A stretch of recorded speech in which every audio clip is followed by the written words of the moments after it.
Hello दोस्तों, आप सभी का स्वागत है एसआरजी ट्यूशन की एक नई वीडियो में। जैसे हम बायोटेक्नोलॉजी चैप्टर पढ़ रहे थे उसी को आज हम कंटिन्यू करने वाले हैं। प्रीवियस वीडियो में यानी कल की वीडियो में हमने पढ़ा था कि हम कैसे ट्रांसफॉर्मेंट, रिकॉम्बिनेंट या नॉन रिकॉम्बिनेंट को अलग करते हैं सिलेक्टेबल मार्कर्स का यूज़ करके और लेग जेड जीन का यूज़ करके। आई होप कि वो वीडियो आपको पूरी समझ में आई हो। अब हम क्या करेंगे आज की वीडियो में, छोटे छोटे से दो टॉपिक हैं, जिसमें हमारा पहला टॉपिक है कि हम प्लांट एंड एनिमल्स के केसेस में कौन कौन से वेक्टर यूज़ कर सकते हैं, एंड दूसरा हमारा टॉपिक है कॉम्पिटेंट होस्ट, यानी कि किसी भी होस्ट सेल में हम किस तरीके से हमारे रिकॉम्बिनेंट डीएनए को इंसर्ट करते हैं, उन मेथड को जानेंगे। सो बिना टाइम वेस्ट करते हुए आज की वीडियो को स्टार्ट करते हैं और सबसे पहले बात करते हैं vector for cloning gene in plant and animal, यानी कि प्लांट एंड एनिमल में किसी भी जीन को इंट्रोड्यूस करने के लिए हम कौन कौन से वेक्टर को यूज़ करते हैं, इन सब चीज़ों की हम बात करेंगे। तो सबसे पहले हम बात करते हैं प्लांट्स की, कि प्लांट्स में हम किसको यूज़ करते हैं। Agrobacterium tumefaciens, a pathogen of several dicot plant. अब देखो, एक बैक्टीरिया है जिसका नाम है एग्रोबैक्टीरियम ट्यूमिफेशियन। ये पैथोजन्स होता है डाइकोट प्लांट्स के लिए। ये क्या करता है, it is capable to deliver a piece of DNA known as tDNA to transform normal plant cell into a tumor cell and produce chemical required by pathogen। देखो समझो कि यहाँ पे ये होता क्या है।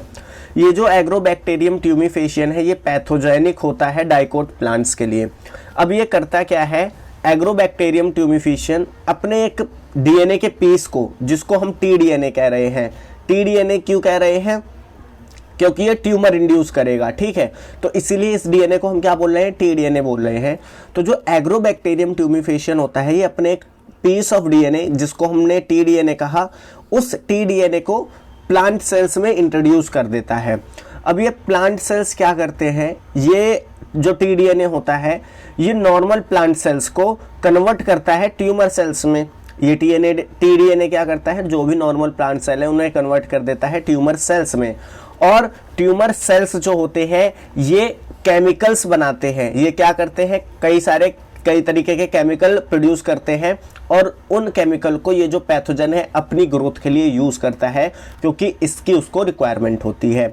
तो अब आपको समझ में आ गया होगा कि एग्रोबैक्टीरियम ट्यूमिफेशियन कैसे काम करता है।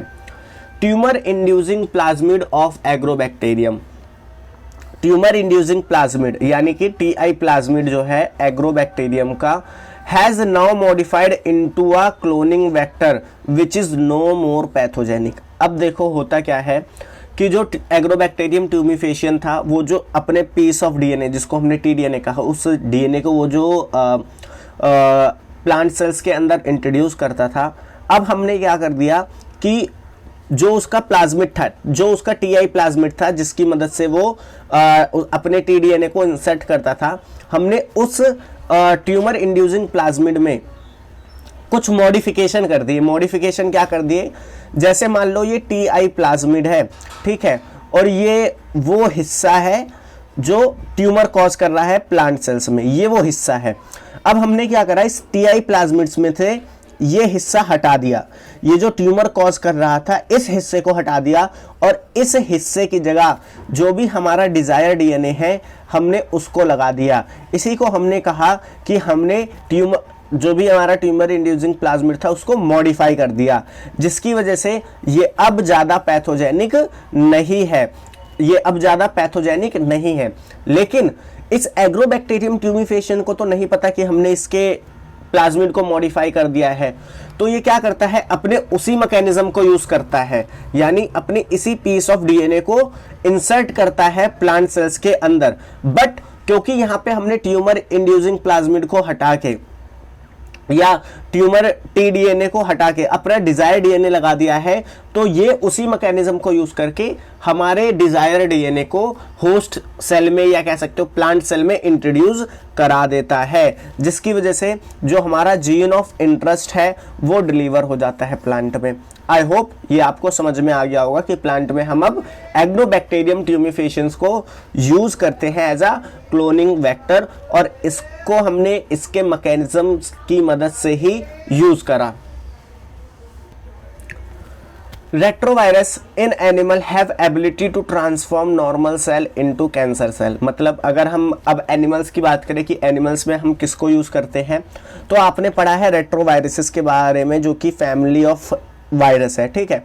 रेट्रोवायरस के पास एबिलिटी होती है कि वो जो नॉर्मल सेल्स हैं उनको ट्रांसफॉर्म कर दे कैंसर सेल में, ठीक है। अब हम क्या करते हैं, इनकी इसी प्रॉपर्टी को यूज करते हैं, क्या करते हैं, इनकी इसी प्रॉपर्टी को यूज करके हम क्या करते हैं, रेट्रोवायरस में वो पीस ऑफ डीएनए जो रिस्पॉन्सिबल होता है नॉर्मल सेल्स को कैंसर सेल में कन्वर्ट करने के लिए, उस डीएनए सेगमेंट को हटा देते हैं और उसकी जगह पे अपना हम क्या करते हैं, डिजायर्ड डीएनए लगा देते हैं। तो रेट्रोवायरस उसी मैकेनिज्म को यूज करके हमारे डिजायर्ड डीएनए को एनिमल सेल में इंट्रोड्यूस करा देता है।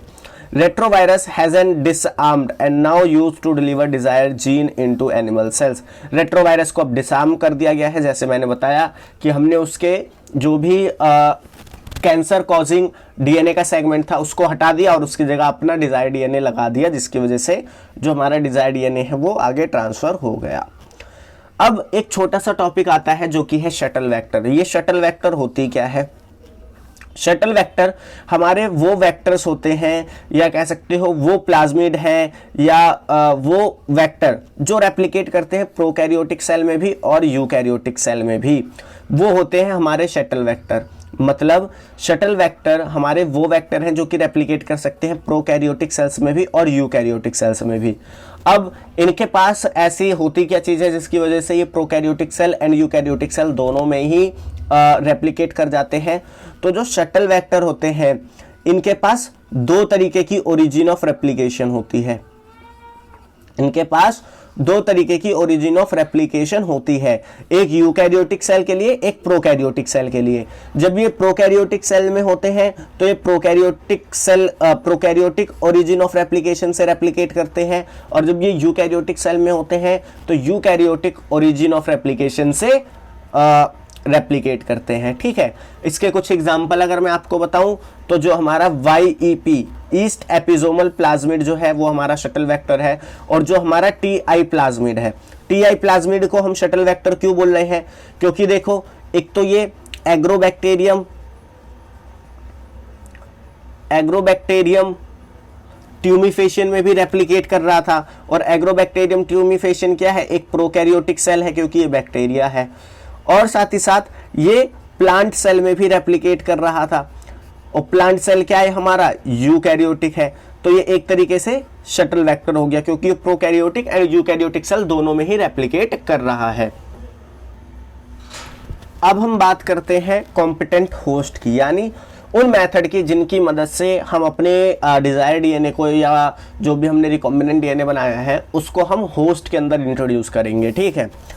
DNA is a hydrophilic molecule, it can not pass through cell membrane. अब आपको पता है कि जो डीएनए है वो हाइड्रोफिलिक यानी वाटर सॉल्यूबल मोइटी का होता है, ठीक है। उसका बहुत सा कैरेक्टर वाटर सॉल्यूबल होते हैं, तो वाटर सॉल्यूबल कैरेक्टर होने की वजह से वो सेल मेम्ब्रेन को पास नहीं कर सकते, क्योंकि सेल मेम्ब्रेन लिपिड की बनी है और वो वाटर वाली चीज़ों को रिपेल करती है, उनको मूव नहीं करने देती अपने पास से। तो यहाँ पे एक बड़ी प्रॉब्लम ये आती है कि हमने रिकॉम्बिनेंट डीएनए तो बना दिया, अब उसको हम होस्ट के अंदर कैसे भेजेंगे? क्योंकि जो रिकॉम्बिनेंट डीएनए है वो हाइड्रोफिलिक मोइटी का है, और जो सेल है उसके पास सेल मेम्ब्रेन है, तो वो सेल मेम्ब्रेन को क्रॉस कर नहीं पाएगा। तो इसके लिए हम कुछ मेथड्स यूज करते हैं जिनकी अब हम बात करते हैं। सबसे पहले हम बात करते हैं heat shock method. Heat shock method में होता क्या है?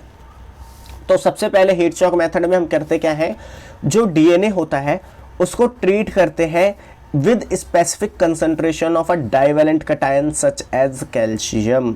मतलब कि हम ये करते हैं कि जो भी हमारा डीएनए है, चाहे वो रिकॉम्बिनेंट डीएनए है चाहे नॉर्मल डीएनए है, उसको हम ट्रीट करते हैं डाइवेलेंट कटायन के साथ। कटायन क्या होता है? जिन पे +2 चार्ज होता है, जैसे Ca2+, ये क्या है? कैल्शियम है, और ये कैसे होने चाहिए? डाइवेलेंट यानी 2 चार्ज होना चाहिए, जैसे मैग्नीशियम 2+, हम इसको भी यूज कर सकते हैं। तो हम यहाँ पे क्या करते हैं, डीएनए को ट्रीट करते हैं डाइवेलेंट कटायन के साथ, जैसे कि कैल्शियम आपको एग्जाम्पल दे रखा है। अब हम क्या करते हैं कि जो भी हमारा आरडीएनए है, rDNA can be forced into such cell by incubating the RDNA on ice followed by placing them briefly at 42 degrees Celsius and then putting back on ice. This enable bacteria to take up RDNA. अब हम क्या करते हैं कि हमने bacteria ले लिया और यहीं पे हमने क्या कर दिया, RDNA भी इसी के साथ रख दिया। अब हम क्या करते हैं, सबसे पहले इनको आइस पे रखते हैं, सबसे पहले इनको क्या करते हैं, आइस पे रखते हैं। जब ये ठंडे होने लगते हैं तो सडनली हम इन्हें क्या करते हैं, 42 डिग्री सेल्सियस पे रख देते हैं।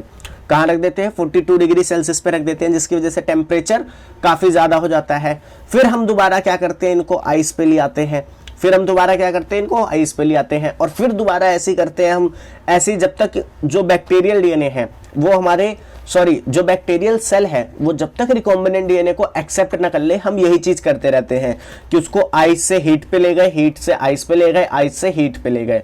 अब ऐसा करने से होता क्या है, ऐसा करने से ये होता है कि जो बैक्टीरियल सेल होती है इसके अंदर पोर क्रिएट हो जाते हैं। क्या क्रिएट हो जाते हैं, छोटे छोटे पोर क्रिएट हो जाते हैं, और इन पोर से फिर जो हमारा आरडीएनए है वो एंटर कर जाता है, और इस तरीके से जो होस्ट सेल्स है उसके अंदर हम आरडीएनए को इंट्रोड्यूस कर देते हैं। और जब ये हो जाता है तो फिर हम उनको नॉर्मल, उनकी जो भी कंडीशंस है उसमें उन्हें ग्रो कराते हैं। तो ये एक हीट शॉक मेथड है। इसे हीट शॉक क्यों कह रहे हैं, क्योंकि हम बार बार इसे हीट में ले जा रहे हैं, फिर आइस पे ले जा रहे हैं, फिर हीट पे ले जा रहे हैं, फिर आइस पे ले जा रहे हैं, इसलिए इसको हीट शॉक मेथड कह रहे हैं। यहाँ पे याद रखने वाली बात क्या है, सबसे ज़्यादा क्वेश्चन पूछता है डाइवेलेंट कटायन पे कि हम डाइवेलेंट कटायन कैसे यूज़ कर सकते हैं, तो कैल्शियम को यूज़ कर सकते हैं हम। सेकेंड, ये टेम्परेचर कई बार पूछ लेता है, तो आप ये याद रखना। नेक्स्ट जो हमारा कॉम्पिटेंट होस्ट का मेथड है वो है माइक्रो इंजेक्शंस का। अगर हम बात करें माइक्रो इंजेक्शन की, तो इसमें हम क्या करते हैं कि जो आरडीएनए होता है उसको डायरेक्टली इंजेक्ट कर देते हैं किसी भी एनिमल सेल की न्यूक्लियस में। ठीक है, तो ये हमारा माइक्रो इंजेक्शन का मेथड हो गया, काफ़ी इजी है, और माइक्रो इंजेक्शन को यूज़ करा जाता है मेनली एनिमल सेल्स में, ये भी आप याद रखना। फिर हमारा आता है बायोलिस्टिक और जीन गन मेथड। इसमें हम क्या करते हैं, cells are bombarded with high velocity micro particle of gold or tungsten coated with DNA in a method। मतलब हम इसमें करते ये हैं कि हम कई सारी सेल्स पे सबसे पहले आरडीएनए की कोटिंग करते हैं, जो भी हमारा रिकॉम्बिनेंट डीएनए है उस आरडीएनए की कोटिंग करते हैं, यानी ये सेल है इसके ऊपर हमने आरडीएनए ऐसे लगा दिए। ठीक है, आरडीएनए ऐसे लगा दिए। अब हम क्या करते हैं, इन सेल्स को बम्बार्ड करते हैं। बम्बार्ड करने का मतलब क्या है, बम्बार्ड करने का मतलब ये है कि इन सेल्स पे हम हाई वेलोसिटी यानी काफ़ी तेज वेलोसिटी से कई सारे माइक्रो पार्टिकल जैसे कि गोल्ड और टंगस्टन, इनके पार्टिकल्स को बहुत ही तेज वेलोसिटी से इन सेल पे बॉम्बार्ड कराते हैं, यानी इन सेल्स पे फेंकते हैं। और इसी मेथड में ये जो हमने आरडीएनए की कोटिंग करी थी ये सेल के अंदर इंट्रोड्यूस हो जाता है। तो एक तरीका ये है बायोलिस्टिक और जीन गन मेथड का। ठीक है, अब अगर हम बात करें बायोलिस्टिक और जीन गन मेथड की, तो ये जो मेथड होता है सुटेबल होता है प्लांट्स के लिए, या हम इसको मेनली यूज़ करते हैं प्लांट्स के लिए। आई होप आज के ये जो दोनों टॉपिक थे, जो कि काफ़ी छोटे टॉपिक थे और काफ़ी इजी टॉपिक थे, आपको समझ में आया होगा। मोस्टली यहाँ पे जो क्वेश्चन पूछा जाता है वो कॉम्पिटेंट होस्ट से पूछा जाता है। सो आप इसको अच्छे से समझिएगा। तब तक के लिए मिलते हैं हम नेक्स्ट वीडियो में, जिसमें हम आगे इस चैप्टर को डिस्कस करेंगे।